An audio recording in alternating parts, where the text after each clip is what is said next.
Командир воздушного судна передал в диспетчерскую службу аэропорта о том, что имеется больной с подозрением на инфекционные заболевания. Аэропортта самолетны барлык махсус хезмәт белгечләре, ашыгыч медицина ярдәме күрсәтүчеләр, ЮХИДИ вәкилләре, йогышлы авыруларны ачыклаучылар каршы ала. Хәрби шик сакчыларына кадәр бар, чөнки очкыч чит илдән кайта. Кешеләрне салоннан җентекләп тикшергәч кенә чыгаралар. Сегодня когда? Во сколько вы болели? Когда у вас случилось?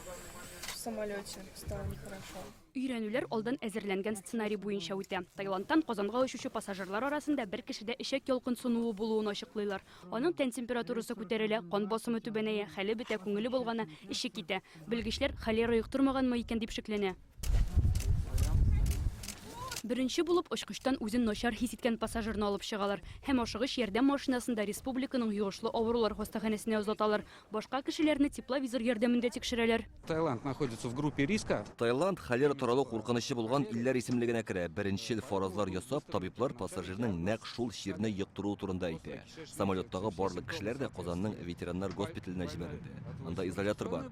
5 көн дәвамында медицина күзәтүендә булачаклар. Әлеге өйрәнүләр җитди максат белән оештырылган. Быел Татарстанда төрле халыкара форумнар уза. Чит илләрдән делегатлар килә. Шул сәбәпле барына да әзер булырга кирәк дип белдерделәр Роспотребнадзорда. В рамках подготовки к международным мероприятиям массовым. Бу өйрәнүләр Казанда узачак халыкара вакыйгаларга әзерлек кысаларында үтте. Сәламәтлек саклау министрлыгы, аэропорт хакимияте, башка ведомстволар кушылды. Белгечләр тиз арада проблеманы хәл итә белергә тиеш. Аның тәртибе бар. Шул рәвешле белемнәрне һәрдаим арттыру, камилләштерү кирәк.